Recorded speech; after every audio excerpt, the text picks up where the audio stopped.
हर हर महादेव. दीक्षा kitchen. उद्या आपण साबुदाणा बनवणार आहोत. त्या अगोदर आपण रात्री साबुदाणा भिजत घालूया. त्यासाठी मी एक वाटी साबुदाणा घेतलाय. तो अगोदर स्वच्छ पाण्याने धुवून घेऊयात. असं 2 पाण्याने धुवून घेऊया. आपण छान असं साबुदाणा धुवून घेतलाय. ज्या वाटीने मी साबुदाणा घेतला तेच वाटीवर आपण पाणी टाकूयात.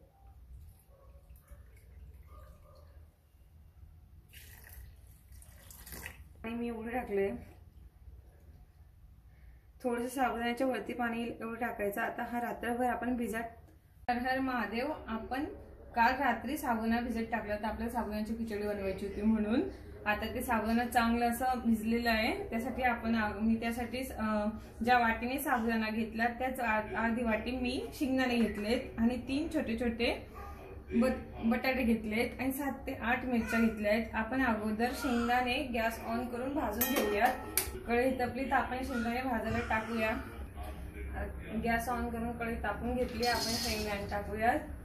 शेंगदाण्याचे साल लवकर निघण्यासाठी आपण थोडंसं पाण्याचा हात लावूया त्याला. शेंगदाणे लवकर भाजतील आणि साल लवकर निघेल आणि लालसर असे खरपूस भाजायचे आपल्याला, जेणेकरून त्याची साल लवकर निघतील आणि चवीला छान लागतात. आपण शेंगदाणे चांगले भाजून घेतले. आता शेंगदाण्याचे साल काढू तोपर्यंत बटाटे वाफवायला टाकूयात. बारीक असं बटाटा चिरून घेतला मी आणि एक स्पून मी तेल घातले त्यात. बटाटा शिजवले एवढं. तुम्हाला बटाटा कमी हवा असेल तर तुम्ही घालू शकता. मला जास्त बटाटा आवडतो म्हणून जास्त टाकला.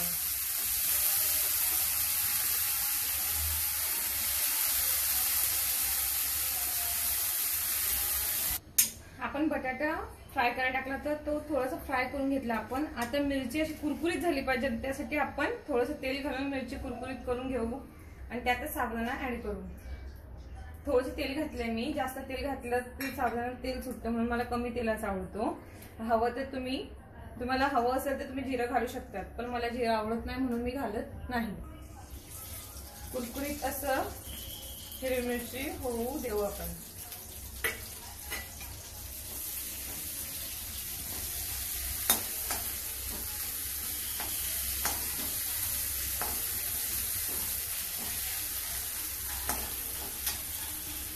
मी इथे साबुदाणा घेतलाय. त्यात आपण जे साबुदाणा लागतं, शेंगदाणे त्यात सगळं ऍड करून घेऊयात.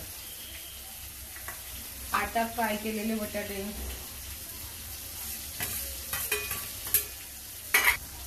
चवीनुसार मीठ, चवीनुसार साखर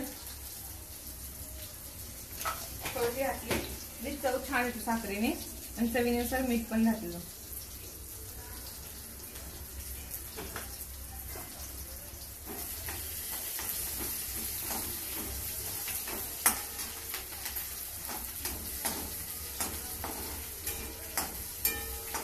हिरवी मिरची कुरकुरीत होऊ द्यायची, म्हणजे ती चांगली लागते चव त्याची साबुदाण्याच्या खिचडीमध्ये. हिरवी मिरची बटाट्यामध्ये आपण तेलात ऍड केली असती तर ती हिरवी मिरची एकदम कुरकुरीत नसती झाली, म्हणून आपण बटाटा काढून घेतला आणि सर्व प्रमाण एकत्र करून काढून घेऊ.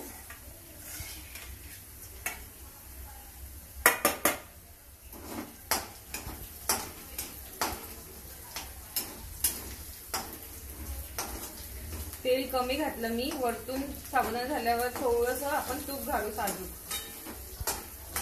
आता कुरकुरीत मिरची झाली. आपण साबुदाणा सगळं मिश्रण कालवलेलं ऍड करूया.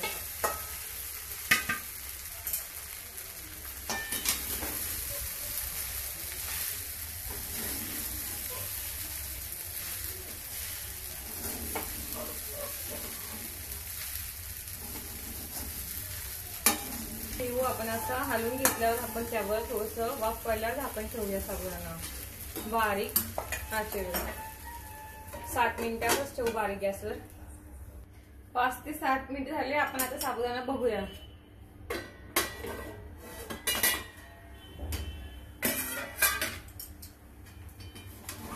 हे बघा किती छान येते. त्यात आपण थोडंसं निंबूचा रस टाकू. थोडंसं निंबाचा रस ऍड करते मी.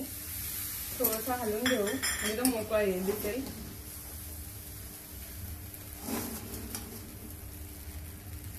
आणि मी घरी बनवलेले थोडंसं तूप ऍड करते.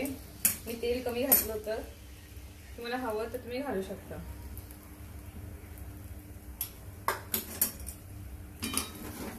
आणि घालून घेऊ. चव छान लागते त्याची तूप घातल्यावर.